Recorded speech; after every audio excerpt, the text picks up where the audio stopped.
Assalamualaikum warahmatullahi wabarakatuh. Perkenalkan, nama saya Nafsul Fadilah Kamil dari kelas 10-7.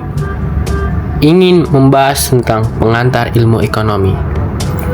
Apa itu ilmu ekonomi?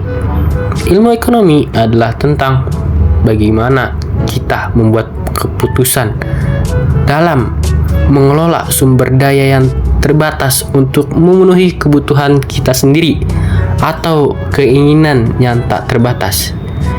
Ini adalah inti dari setiap masyarakat, dari keputusan rumah tangga hingga kebijakan nasional.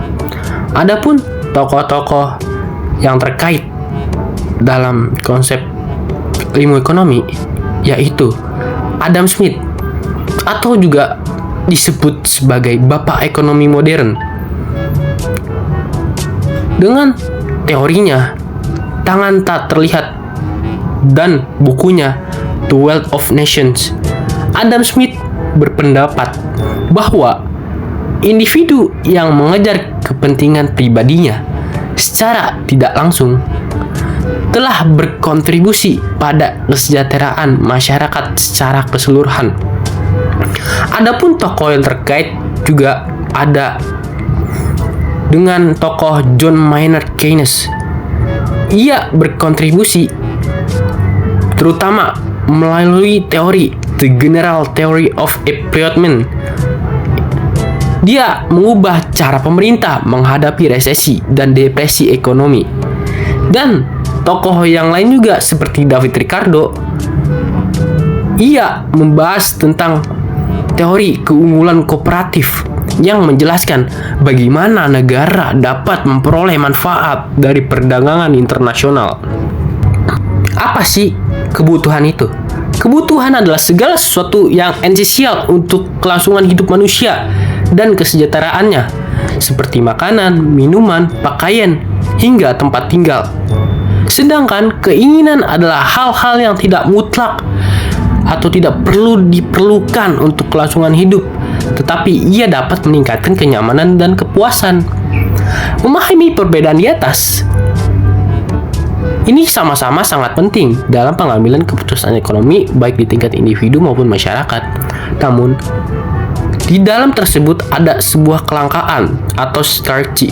Kelangkaan adalah kondisi di mana sumber daya yang tersedia seperti waktu, uang, tenaga, ataupun bahan baku tidak cukup untuk memenuhi kebutuhan semua dan keinginan manusia. Adapun jenis-jenis kebutuhan manusia itu dapat dikelompokkan menjadi 3. Yang pertama, berdasarkan intensitas, dapat dibagi menjadi 3, yaitu primer atau kebutuhan dasar untuk bertahan hidup, semisal makanan, pakaian, dan papan.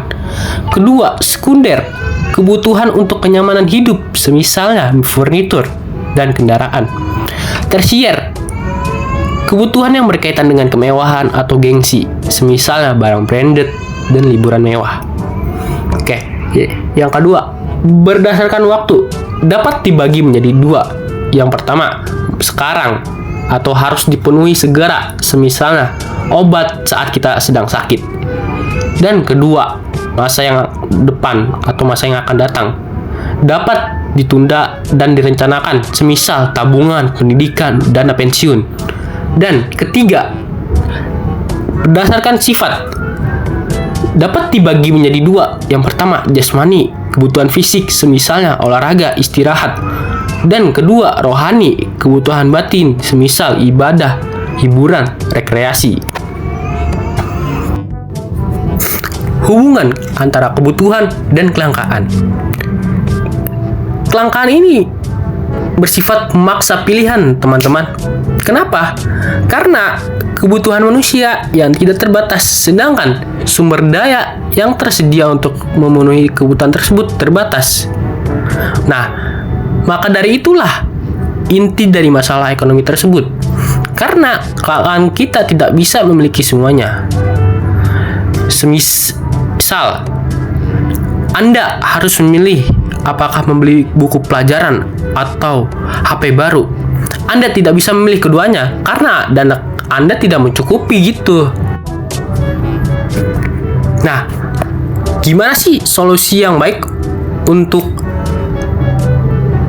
kelangkaan ini dengan cara menyusun skala prioritas, teman-teman. Apa itu skala prioritas? Skala prioritas adalah daftar kebutuhan yang disusun berdasarkan tingkat kepentingannya dari yang paling mendesak hingga kurang penting. Tujuannya adalah membantu kita dalam membuat keputusan dan efisiensi dalam mengelola sumber dayanya. Gimana sih cara menyusunnya? Caranya itu dengan mengidentifikasi semua kebutuhan dan keinginan kalian. Yang kedua, mengevaluasi tingkat kepentingan dan urgensi setiap item. Yang ketiga, menyusun daftar dari yang paling penting atau mendesak ke paling yang tidak penting. Yang terakhir, menyesuaikan daftar secara berkala sesuai perubahan kondisi kalian. Adapun ini contoh dari skala prioritas di kehidupan sehari-hari berdasarkan kepentingan dan berdasarkan urgensi. Bagaimana sih cara kita menyusun atau menetapkan skala prioritas dengan baik? Adapun caranya dengan meningkatkan literasi keuangan kita, teman-teman. Apa literasi keuangan itu? Literasi keuangan adalah kemampuan suatu individu untuk memahami dan mengolah keuangan pribadi secara efektif. Manfaatnya itu kita dapat mengambil keputusan yang lebih baik dan mencegah utang berlebihan serta meningkatkan kesejahteraan ekonomi kita, teman-teman. Contohnya, ketika kita membuat anggaran bulanan, menabung secara teratur dan berinvestasi. Dari kebutuhan dan keinginan kita, pasti ada biaya peluang atau sebuah harga dari sebuah pilihan. Biaya peluang adalah nilai dari pilihan terbaik kedua yang dilepaskan ketika kita membuat suatu keputusan. Ini adalah harga dari setiap pilihan yang kita buat. Adapun faktornya itu, pertama, kelangkaan, kedua, pilihan alternatif, dan ketiga, nilai preferensi. Contoh biaya peluangnya, ketika kalian, teman-teman, mempunyai sebuah uang untuk membeli HP baru atau buku-buku pelajaran dan Anda memilih HP, maka biaya peluang tersebut adalah manfaat dari buku-buku pelajaran yang tidak Anda dapatkan. Ekonomi. Adapun ekonomi itu dapat terbagi menjadi 3. Yang pertama, ekonomi terapan.